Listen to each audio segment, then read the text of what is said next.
Have you ever wondered how love finds us when we least expect it? One moment, life feels ordinary, even empty, and then, in the most unexpected turn, someone enters and changes everything. It isn't the fireworks or the grand gestures that stay with us, but the small glances, the unspoken trust, the way two paths suddenly align. This is the story of how being left behind led me onto a road where laughter, storms, and chance encounters wove themselves into something unforgettable. A story that proves love isn't discovered, it discovers us. The day the house fell silent, I thought I would be swallowed by loneliness. My parents had left on a sudden trip, leaving me and my younger brother behind.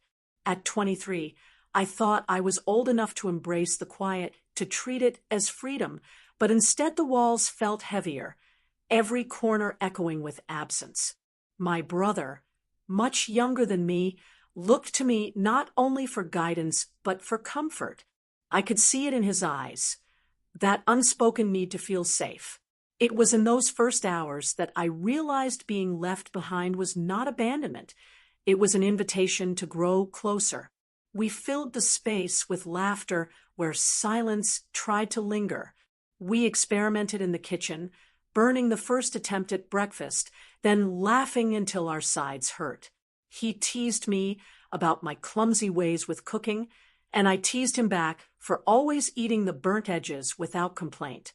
In those small, imperfect meals, a lesson revealed itself. Love often hides in the most ordinary acts. Even a plate of badly fried eggs can taste like warmth when shared with someone who matters. Nights were softer than I expected. We sat together, wrapped in blankets, the hum of the television playing in the background while conversations stretched far into midnight.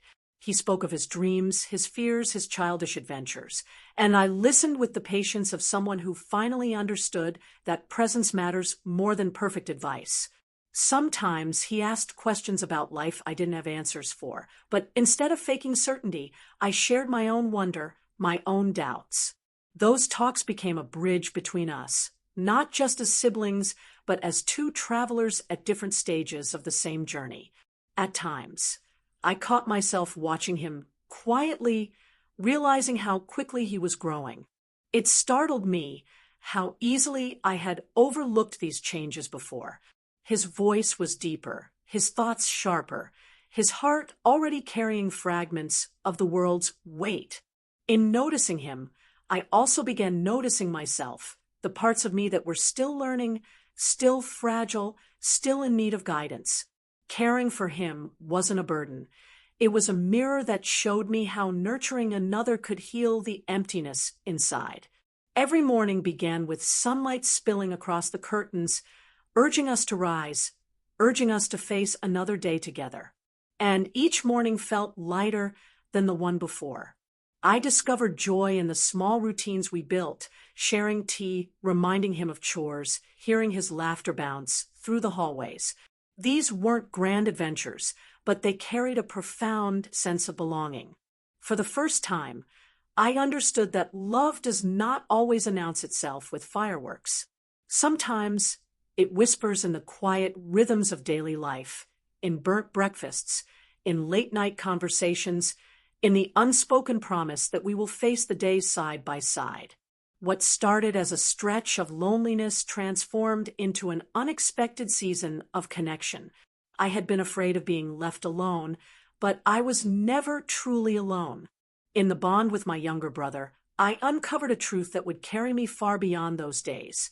Love begins in the simple act of staying close when the world grows quiet, the road stretched endlessly before us, and with every passing mile the bond between me and the boy deepened in ways I hadn't anticipated. What began as an act of kindness, taking him along when he seemed lost and alone, slowly transformed into something far more meaningful. He was young, yet his spirit carried a brightness that made the long hours feel lighter. He asked questions about everything: the shape of clouds, the names of flowers along the roadside, why the world could be so beautiful and yet so harsh at the same time. His innocence reminded me of truths I had long forgotten, and through him I began to see the journey differently. We shared moments that felt both ordinary and extraordinary, singing along to music with no care for pitch, laughing at silly mistakes when we got lost, inventing stories about the places we passed. At night, under the vast stretch of stars, he would lean back and tell me about the dreams he carried, dreams of belonging, of finding someone who would never leave him behind. His words struck deep, echoing against my own hidden fears. It wasn't only he who needed comfort. I too had been searching for someone to remind me that companionship could turn even the loneliest paths into meaningful journeys. There were times when silence filled the air between us, yet it never felt heavy. It was the kind of silence that speaks of trust, the kind where words are not necessary because presence itself says enough. In those pauses, I thought often of my younger brother at home. The way I had cared for him taught me how to care for this boy now. It was as if life had given me a lesson, then immediately offered me the chance to practice it. I realized that nurturing others was not about duty. It was about seeing them, truly seeing them, and offering the assurance that their existence mattered. But the road was not always kind. One night, a storm rolled in, fierce and unyielding.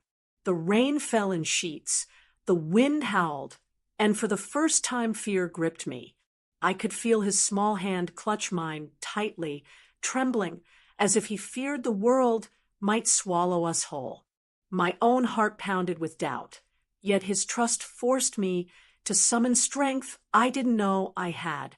I kept speaking, promising him that the storm would pass, that light always follows darkness. And when the morning came, with skies clear and air washed clean, we both looked at each other with new eyes. We had faced fear together, and in that moment, our connection felt unshakable. Traveling with him wasn't about destinations anymore. It became about the lessons wrapped in each shared moment. He taught me the courage of vulnerability, the beauty of unfiltered laughter, the resilience of hope even when skies turned dark. And in return, I gave him the comfort of belonging, the assurance that he was not invisible, not forgotten. Together, we created a rhythm of life on the road. Two souls walking a path neither of us had expected, but both desperately needed. By the time the storm was far behind us, I understood that this bond was shaping me as much as it was shaping him. Love had found us in the simplest gestures, a hand held tightly in fear, a song shared in joy, a whispered dream beneath the stars. What started as a journey of solitude was transforming into a story of connection that neither of us would ever forget. When the road finally began to narrow and familiar signs of towns returned, I realized the journey was nearing its end, yet something inside me resisted the thought of parting. The boy sat beside me, calmer now, carrying a quiet strength that hadn't been there before. He had walked this path with me, not as a burden, but as a gift. And in caring for him, I discovered how love often finds us where we least expect it. Each mile brought clarity. Life is not measured by how far we go, but by who walks beside us, even if only for a time. We eventually reached a place where his story connected with another life. Waiting for him was someone who had searched tirelessly, a young man with eyes filled with relief and gratitude. Their reunion was more than just family finding family. It was a reminder that love flows in many directions, weaving people together in moments that feel destined. Watching the boy run into his arms, I felt both an ache and a warmth. I was losing a companion, but I was also gaining the understanding that every act of kindness ripples far beyond what we see. The young man turned his gratitude toward me, and in his gaze there was something steady, something that lingered longer than politeness required. We spoke, and in the exchange I sensed recognition, not of faces or names, but of souls. He saw what I had given his brother, and in that reflection, he saw me. It was not the sudden spark of fleeting attraction, but the quiet recognition of someone who could stand by you when storms arrive. Love, in that instant, revealed itself not as chance, but as alignment, the crossing of paths meant to shift the course of a life. I thought back to the beginning, those silent days in the house, my younger brother's laughter, the lessons hidden in burnt breakfasts, and midnight talks. That was the foundation. The road trip was the test, stretching my heart wider through care, courage, and trust. Meeting the boy's guardian was the bridge to the future, the next chapter where all that growth could turn into something lasting. Every moment was connected, as if the universe had gently guided me through steps I did not even know I was taking. In the quiet that followed, I felt no regret. I understood that love is not only about grand gestures or fiery declarations. It is about presence, about choosing to show up when another soul needs you. It is about seeing beyond yourself and realizing that in giving, you also receive. The boy had taught me that. My brother at home had shown me that. And now this new connection, fragile yet full of promise, was the continuation of that same lesson. The road stretched ahead, no longer empty but alive with possibility. I did not know exactly where it would lead, but I knew it carried more than destinations.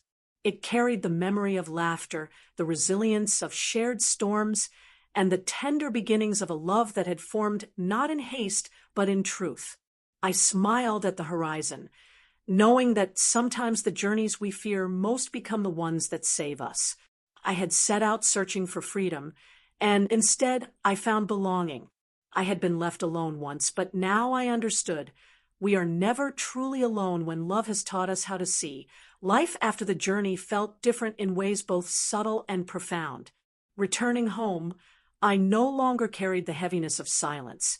The house was filled with a warmth I hadn't known before. My younger brother greeted me with wide eyes and endless questions, and as I shared pieces of my adventure, I realized how much I had changed. I was no longer the girl who feared loneliness. I had discovered strength I didn't know lived inside me, and that strength now shaped the way I cared for him, for myself, and for the connections that waited beyond our front door. Yet, the road did not fully leave me. Its echoes lingered in the rhythm of my days, reminding me that every sunrise carries the possibility of discovery. The boy I had called my son remained a memory etched into my heart, not as someone I lost, but as someone who taught me the language of pure, selfless love. His laughter still returned to me in quiet moments, a reminder that innocence and hope can guide us through the darkest storms. And alongside that memory stood the image of the man who had found us, the man whose gratitude had blossomed into something deeper with each conversation that followed. He and I began to write a story not defined by chance, but by choice. What started with thank yous and small exchanges grew into long talks, shared dreams, and a growing awareness that what we had stumbled upon was real. It wasn't rushed or forced. It unfolded naturally, the way rivers carve paths through stone, slow, steady, undeniable. His presence held the same steadiness I had felt when he looked at me for the first time, and in that steadiness I found peace. Love, I discovered, is not about losing yourself in another, but about finding yourself reflected in their gaze. With him, I felt seen in ways that made me braver. He valued the kindness that had led me to his brother, but more than that, he cherished the woman I was becoming, the woman who embraced responsibility, who dared to care deeply, who was no longer afraid of the silence that once haunted her. In his eyes, I was not simply someone who had helped. I was someone worthy of being loved for all that I was and all I was still learning to be. Together, we built moments that felt both ordinary and extraordinary, walks through the park where laughter replaced words, evenings where we planned futures without realizing we were doing it, and the gentle comfort of knowing someone's hand would always be there to hold. Love wasn't a destination we arrived at. It was a journey we continued to walk, one step at a time, carrying forward the lessons the road had given us. Looking back, I often think of how it all began, with fear of being alone, with quiet nights in a house that felt too big.